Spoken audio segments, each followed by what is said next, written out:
Hi, this needs assessment is focused on homelessness, mental health, and substance abuse.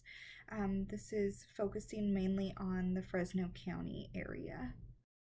The needs assessment addresses the issue of homelessness, substance abuse, and mental health, what resources are available in Fresno County, what the community involvement is to end homelessness, how the data was collected, and what the resolution is to the issue. Currently 1,700 homeless individuals in Fresno County that we know of, and the population has grown by 15% since 2017. The shelters are overcrowded in Fresno County, and many of the homeless do not feel welcome or want to seek resources because they do have to be clean from substances to receive resources. Two main homeless shelters in the Fresno area, one being Poverello House and the other being Fresno Rescue Mission. The two individuals that I interviewed were Des from Project H2O, a community advocacy program that passes out water to homeless individuals, and the other was a Fresno police officer who has worked on the police force for approximately 25 years. The interview questions asked were: what resources do you offer for the homeless population? What mental health resources are available? What substance abuse programs are available? How pass out water to known homeless population area? How can the community help to end homelessness? And what do you think host funerals for murdered homeless individuals? She advocates for the homeless and brings awareness to the community through a Facebook page and by word of mouth.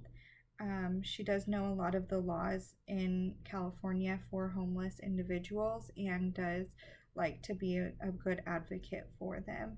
The police officer interviewed did say that they have access to housing vouchers for homeless individuals, and they do often give rides to homeless people to the Poverello House or the Fresno Rescue Mission. Mental health and substance abuse programs are widely known through the Fresno County area, being provided by the Fresno Rescue Mission. There are a number of other resources, but many of them are court-ordered, and there is not enough beds at any of the resources for the homeless individuals to access. There's severe overcrowding for the resources, and many of them have waiting lists. So the access is just limited for these individuals, unfortunately. So they just feel that they don't have the opportunity to access those resources.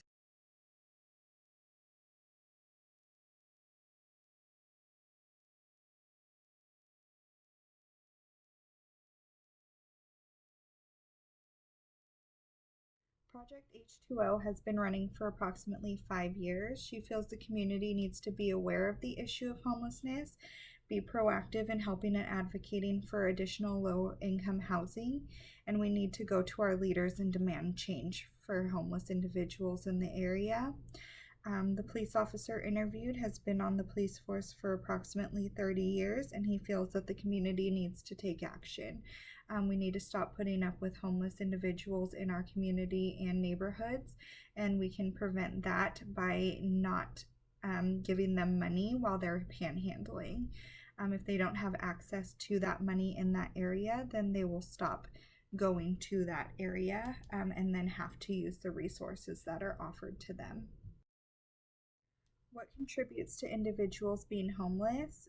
Des feels that poverty, lack of low income housing, lack of mental health and substance abuse resources, and misuse of funding for the Poverello House and Fresno Rescue Mission ultimately contribute to the homelessness in the Fresno County area.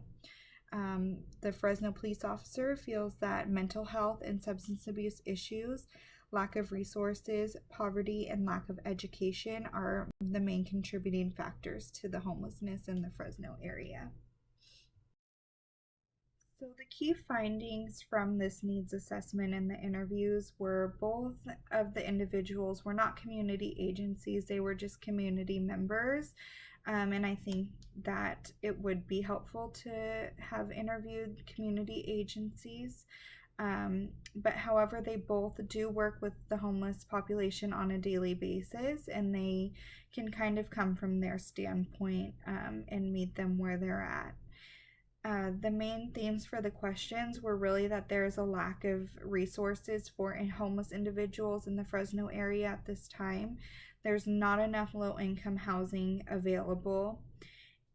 There's not enough mental health programs or substance abuse programs, and the community's not doing enough to make a change in the homeless population and issues, and that we really need to come together as a community to promote change and advocate for homeless individuals and ending homelessness.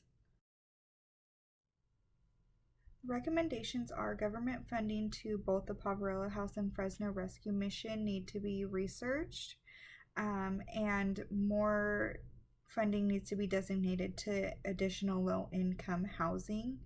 There needs to be more access to beds for mental health and substance abuse resources, and the community needs to be more proactive in advocating for additional resources, beds, low income housing to end or fix homelessness. The key findings should be shared via email with the interviewees, Poverello House, and the Fresno Rescue Mission. They also need to be shared with local and state government. It is important that this needs assessment be shared with the government, as California has a serious issue with homelessness, and currently there is no solution to this issue. The issue seems to be getting worse, and I feel that if we bring it to the attention of our politicians, then they are going to be forced to take action. The strengths for this needs assessment were because homelessness is an issue that has been around for a long time and is going to continue to be an issue. There is a lot of research and resources out there to learn about homelessness. And since the individuals that were interviewed were not government funded resources and they work directly with the homeless population in their day-to-day life out on the streets, there was a different insight into the interviews that were completed. The downfall to the needs assessment was it was difficult to obtain interviews with resources in town. It felt that they were not open to the idea of being interviewed, or they were either too busy to be interviewed. I did have to schedule out with them a month in advance because they don't have a lot of access to people who can go and do community outreach and really take the time to sit down and be interviewed. And homelessness is extremely hard to define, and there is no quick fix. So